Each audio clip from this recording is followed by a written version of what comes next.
that's me. You're probably wondering how I ended up in this situation. How to do Lagos hairline packing ponytail. I swear I no go lie. Yep, that's me. You're probably wondering how I ended up in this situation. Oh my god, I'm afraid for your life. Have you seen that? I swear it's from my ponytail in New York. You're bald. Courtney, you have to go to the hospital right now. Hey guys, it's Julie here. How are you doing? I fear we have another epidemic on our hands. Like the world needed a new one, right? The girls are going to the salons to get lobotomized. They are getting their souls snatched from the gaping holes on their heads that the stylists put there. So I've kind of brushed on the topic of ponytail baldness before, and I think it's time we actually talked about it because these clips are haunting me. How does a young, promising woman go to get a ponytail and in 3 days' time, she has to get her entire head shaved because of permanent trauma to her scalp? Whew. Please hold on to your hats and your rosaries or Bibles because some of these videos may send a shiver down your spine. And no, it's not just from the 30-inch bohemian curly quick weave brushing against your back. Guys, I made this hairstyle on my birthday this year, August, for a photo shoot. I did this hair from a very popular hair vendor. I did this hair from a very popular salon in Lekki, and as soon as I got home, I was having crazy headache. But it's always normal to have headache when you do ponytail, but this headache was so different because it lasted for like 3 days, and after the third day, I decided to lose this hair. And when I lose this hair, guys, you won't believe what I saw on my head. This was what was on my head. It was like a red boil in the middle of my head with no hair in the middle at all, like all my hair in the middle gone, and I was so upset because I was so upset. But I decided not to make my hair for that period so that this could heal. And then, guys, guess what? When it healed, let me show you what happened. So this is the spot fully healed, and the bald spot kept expanding, kept getting bigger. It's not really obvious in this picture because of the position, but it was really big, and I was so sad. And it was so bald. You know, when it was a bald spot, it was like hair wasn't going to grow there again. It was really bald, and I was so depressed. I was so upset. I was so embarrassed. I couldn't even go to the salon to make my hair into all back because of it was so embarrassing, and I was so depressed.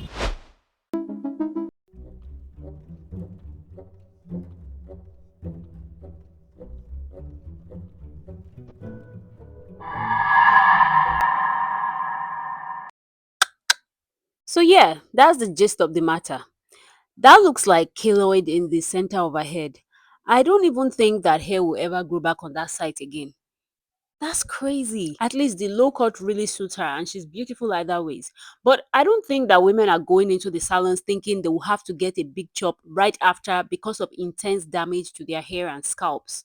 And ponytail baldness is something way too many women have been experiencing and will keep on experiencing if someone doesn't get arrested soon. I'm just joking. But seriously, turn yourselves and your stylists in to the appropriate authorities if you're a part of this. I think a lot of our upbringing as women makes it so hard for us to speak up at the stylist because we've been taught to be non-confrontational. Many women are suffering on those seats but just end up sitting there and taking it.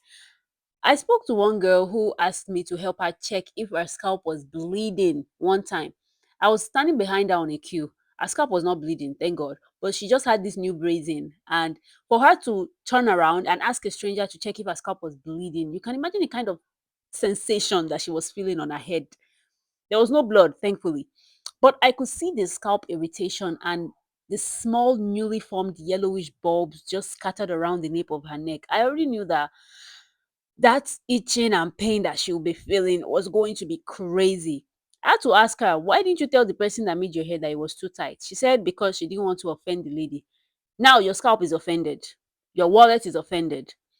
Because this girl said that she would take down the braids as soon as she got home after I already told her that she could potentially lose a lot of hair from this hairstyle. So she had wasted money and time doing that hair.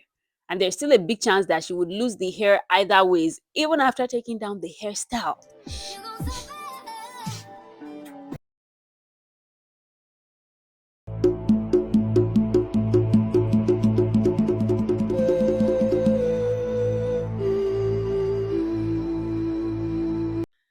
Please, I'm begging you all to start speaking up if you're feeling pain or just stopping altogether. Like hairstyles are not do or die.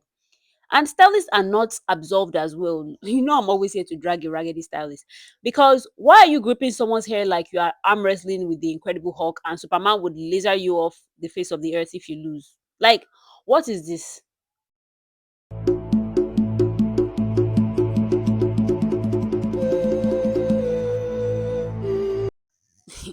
Now listen, it's one thing to lose or damage your hair and still be able to look back on the pictures and videos and say, at least the hair looks good and I got these great pictures and videos out of the hairstyle. And it's another thing to suffer and still the hairstyles look like something that is meant to scare children at night.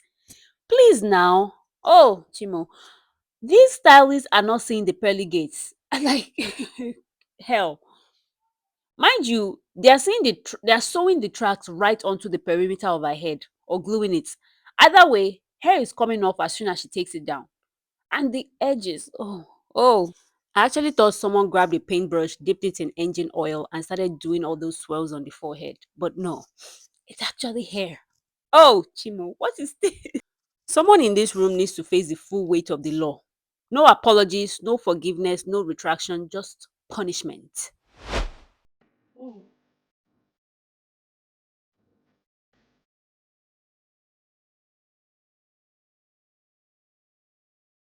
Now, let's actually be honest. Versatility is killing us. Do you guys hear the audio?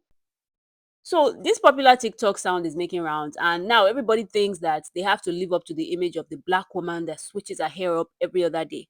And it's usually one extreme or rigorous hairstyle to another.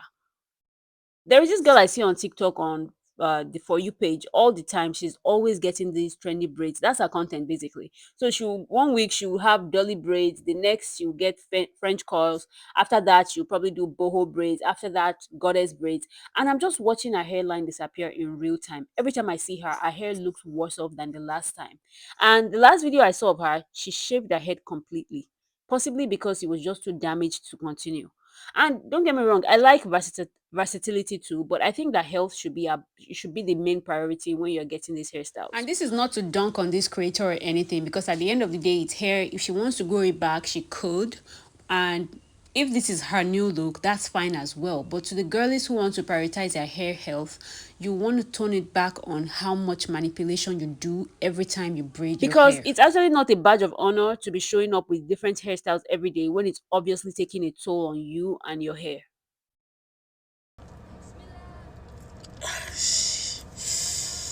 Oh, yep, I can't do it no more. Everybody say goodbye.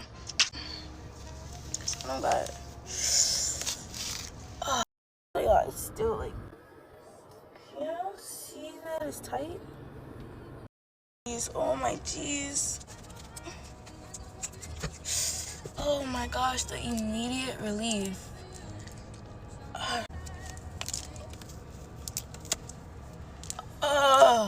Oh. Okay, so let's talk about why ponytails are so painful and what causes the hair loss. So when hair is being gathered for a ponytail hairstyle, there is a converging point. This is where the hairs from different areas of the scalp will meet.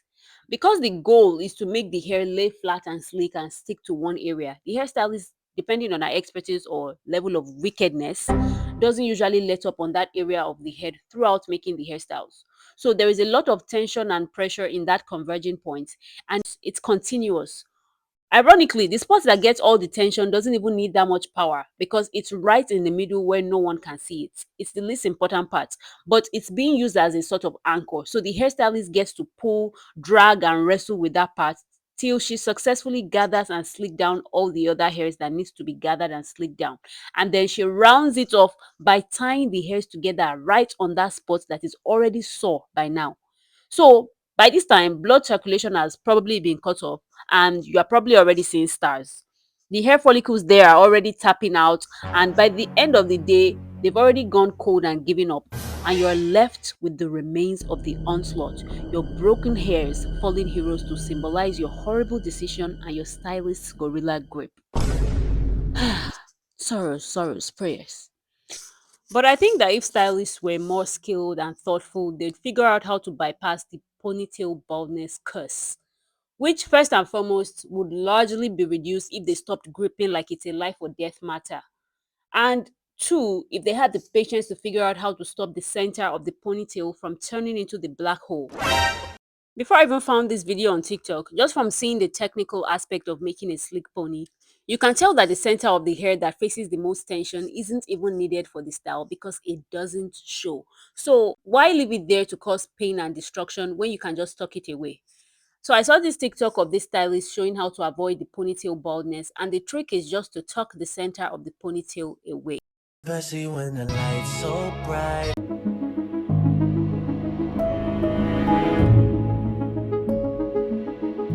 I would have done the spiral braids a little bit more and then crochet that dangly piece away just to be even safer. Imagine my shock and horror when I saw a video of this one girl that actually had to go to the hospital like Kim was imploring Courtney to do. Oh my God, I'm afraid for your life. That Courtney, I your had a hair bump is on my gone. head like this. You're bald. Courtney, you have to go to the hospital right now. Okay, so we have our spot here, okay? And so what concerns me a little bit about it is that we have this area of hair loss that's almost perfectly circular. We also have this hyperpigmentation here, and what could look like a little bit of atrophy. And so atrophy means sunken. And so this could be alopecia areata. It could be trauma from if she had a really aggressive styling. But when I see this kind of atrophy, I always want to make sure that I rule out something called discoid lupus. Okay, so tiny little pinch, a little wiggle here so you don't feel it as much. 1, 2, 3, pinch. Are you okay?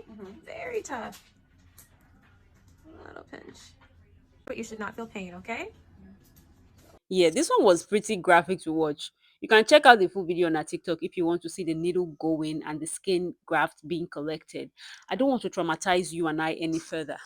Oh, wow. And the text in the end says, I ended up not having lupus and it was determined to be aggressive styling that traumatized my scalp badly. It took 1.5 years to grow back fully and the area is still sensitive till today. What? I mean, at least she grew it back because it's so hard to grow back a bald spot. Oh my days. People are out here getting hospitalized because of hairstyles. If you are counting the evils of this world, count braided ponytails, aka shuku hairstyles, 2 times. Now, if you don't know about braided ponytails, I mean, come on, you should because this hairstyle is hell. And many of you like to torture yourselves, so I'm pretty sure you are very familiar. Ponytails tend to put tension on the crown area, yes, but imagine the feeling of tiny dumbbells being attached to the ends of the strands of your hair on your already sore area. Yes, that's what braided ponytail feels like.